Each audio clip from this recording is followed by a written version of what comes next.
رمضان مبارك كسر channelka taqwo Soomaaliya channel oo ka daawan doonta soddonka beri Ramadaanka maalin walba qisad cusub iyo nabi cusub waxaana la baran doontaa oo la daawan doontaa maalin kasta nabi cusub qisadiisa aana la daawan doontaa la wadaag asxaabtaada iyo dhammaan familkaaga like nasa subscribe nasa commentigana hoos ku reeb السلام عليكم ورحمة الله وبركاته كسو دوادا channel كينا تقوى صوماليا channel وجوكتا ونسلامي أفرونا يكسن دادك أفوري دادك ويلي أفرونا إلها نقوى أقبل دمان ما أنت وحاك هلين حلقة أفرات ما أنت إي حلقة أفرات إيو النبي أفرات هدو إلهي يراهو وحاك هذا للنبي آدم عليه السلام وحاك هذا للنبي شيث إيو النبي إدريس ما أنت حاك هلينا النبي نوح عليه السلام maanta xalqadeena waxay ka hadlaysaa insha Allah dhalashada qisada nabi nuux iyo dhalashadiisa iyo qisada ku dhacda maca qoomkiisa iyo maraaxilka dacwadiis iyo naagtiis iyo tuufaanka iyo safiinada iyo darsiga ka istafiidi doona insha Allah nuux alayhi salaam wuxuu ahaa nabi ilaahay subhanahu wa ta'ala u soo dir ummada wuxuu ahaa nabiga oo noqdo rasuul oo ahaa marka نبي كستو لصادرة يعني قوم كيسا مركو أول بدء دعوي أما الدعوة أفافيو مروا البمك أقبل جرين مروا البحيل هجرين ووالني هاي مروا البحيل هجرين بينوا نمروا أذن مروا البكفري يتمروا كان جرين نبي نوح عليه السلام وحالة هاي الدعوة وحوكو جري إلا سقال بقولي قنطن سنة أصود دالين أنا هل برينا إزكالهيرين maalin iyo habeenna wuu ku dacway jiray ambiskale dacwada Ilaahay subhanahu wa ta'ala oo faafi jiray nabi nuux asalkiisa wuxuu laabanaa magaciisa waa nuux bilamak wuxuu galaa idriis oo galaa khaynuux kadib wuxuu galaa idriis wuxuu galaa bin mahaliil sida dhamaan waxay u wada tagayaan shayith bin aadam ay wada aadayaan markaas sida ibn Abbas loogu soo wariyay wuxuu dhahayay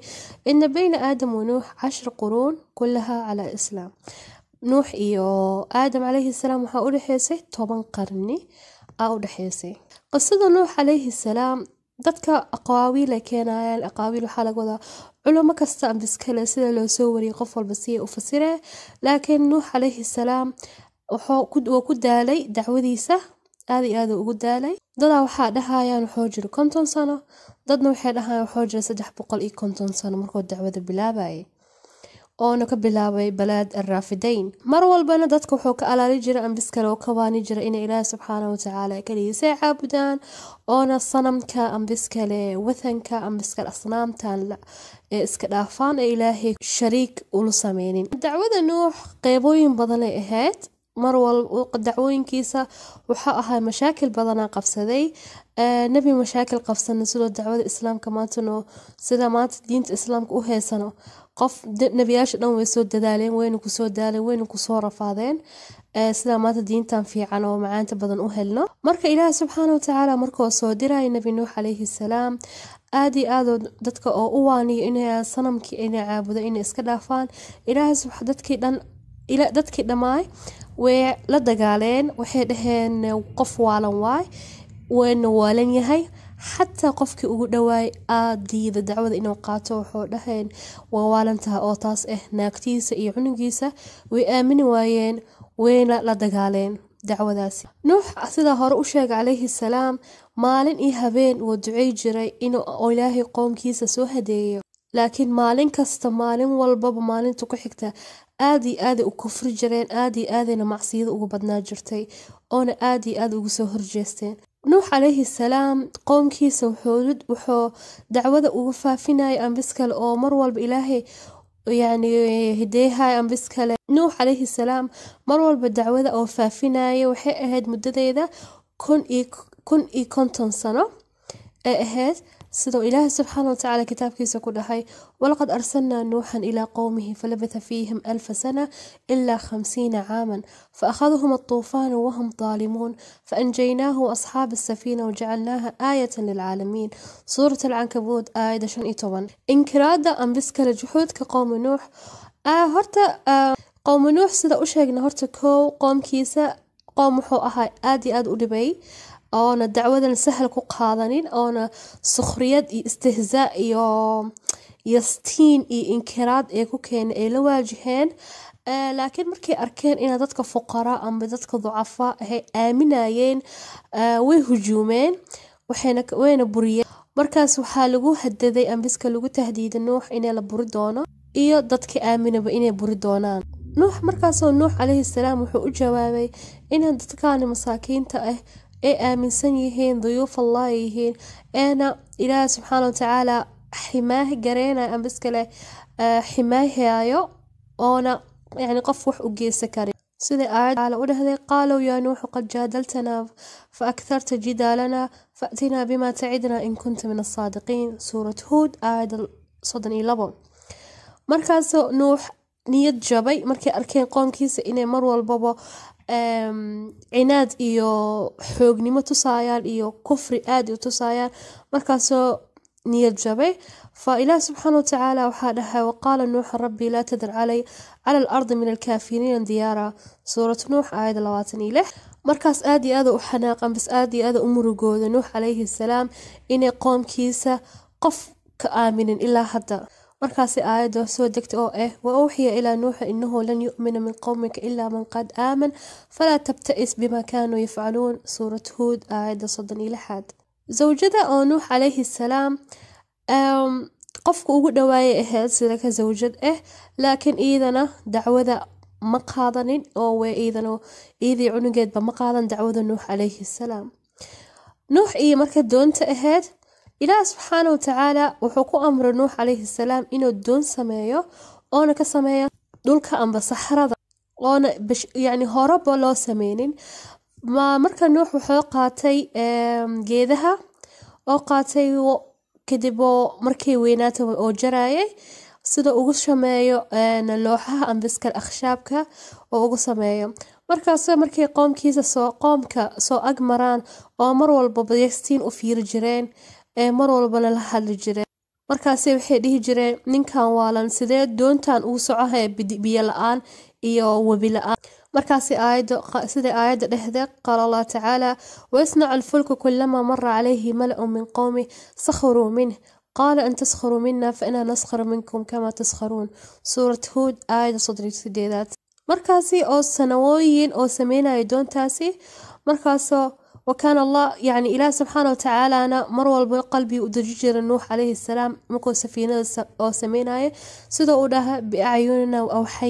maalinta oo toofaanka ama maalinta ee biyaha qaadayay markaasi calaamada soo baxay oo tanuurka inoo qarxo sida qaal Allah ta'ala hatta idha jaa amrana wa farat tanur qulna ahbil fiha min kulli zawjayn ithnayn wahluk illa man sabaqa alayhi alqawl ومن آمن وما آمن معه إلا قليل. سورة هود آية 4. dadka culimada sida u fasiraan tanuurka way ku kala duwantaa dada waxaa way wajiga dhulka dadna waxay dhaheen waxa waaye markay yani fajrka soo baxaayo waaye mar walba qoomka soo mari jira Ilaahay hadalkiisa Nuux calayhi salaam u caday oo dadka hadalkooda fiirija doonta lagu amr inuu sameeyo oo raba inuu dhameeyo oo Ilaahay subxaanahu wa ta'aala sidoo ciqaabo dadka gaalaha ama dadka oo ku caasiyay.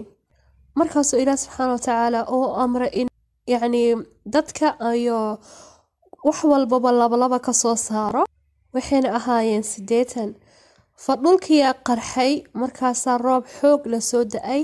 markaas doontii xarakoota biyaha ku socotay sidoo Ilaah subxaanahu wa ta'aala u dhahay waqaalu irkabu fiha bismillahi majraha wa mursaha inna rabbi laghafurur rahiim. suurat hud aayad 41. sida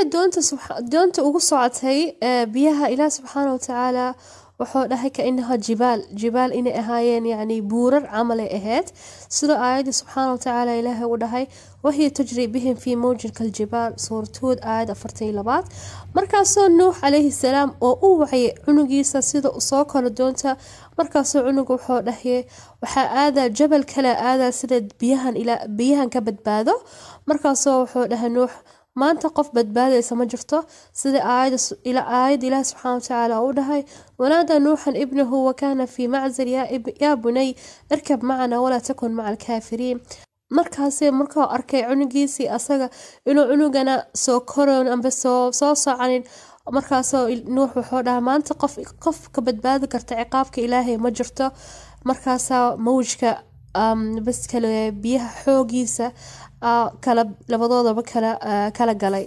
markaasoo asagana ku qaraqma biyaha cunuga oo nuux calayhi salaam sida subxaanahu wa tacaala u dhahay qaala sa'aawi ilaa jabalin yacsimanii min almaa قال لا عاصم اليوم من أمر الله إلا من رحم وحال بينهما الموج فكان من المغرقين سورة هود آية 41 نوح عليه السلام أولاديسا waxaa ugu jiray cunug la dhahayo Sam oo cumrigiisa jira 98 sano wuxuuna noolaa 500 oo sano wuxuuna lahaa 5 cunugiisa Sam Aylam Ayshur Aram iyo Arbashad iyo Lud intaasay ahaayeen cunug kalena wuxuu lahaa la dhahayo Ham oo Nuux calayhi salaam dhalay iyo cunug saddexaad oo lahaa Yaafith iyo cunuga afraadna waxaa lahaa Kaynaan oo waxaa lahaa Yaam oo kan Yaamkana waxaa waay kan oo ku dhintay toofaanka waay amba iskale ku dhintay biyaha maanta darsiga sayidina Nuux calayhi salaam waxaa ka faa'iideynaa sabarka mar walba in qofka hadee balaayo qabsato amba iskale hadee musiibo qabsato amba iskale wax walba oo humuumka oo nolosha in hadee ku qabsato in mar walba sabartid oo Ilaahay subxaanahu wa ta'aala wax kasto kugu qadaro oo qaadatid oo mar walba afkaaga ku heysad alxamdulillah hatta hada qalbigaaga daaqilka jabanaya in ku heysad alxamdulillah talabaad oo ka baraheen waxaa mar walba in Ilaahay subxaanahu wa ta'aala kalsooni buuxda ku qabtid inuu Ilaahay ma yani wax oo kugu sameeyeen illa ay khayr ay ku tahay tan saddexaadna waxaa waaye inay mar walba ka caajisin inay qof maanta oo wax xun sameeynays una seexaysid amba iskale qof oo wax xun oo maanta oo sameeynays hada aragtid amba iskale qof hadal xun dhahayo amba iskale qof si xun u dhibisanayo amba qof naftarkeeda social media naftarkeeda ku jiro wada xun ku socota hada aragtid inay mar walba una seexaysid oo wax walba bilaawaysan ku bilaawdid bismillah sida Ilaahay subxaanahu wa ta'aala kugu sakhiro maanta intaas qisadeen ku dhamaatay qisada iyo nabiga xiga إن شاء الله تعالى سبسكرايب لايك شير سمايا دتكينا لوداقة لما أجر الله نوضسيه والسلام عليكم ورحمة الله وبركاته.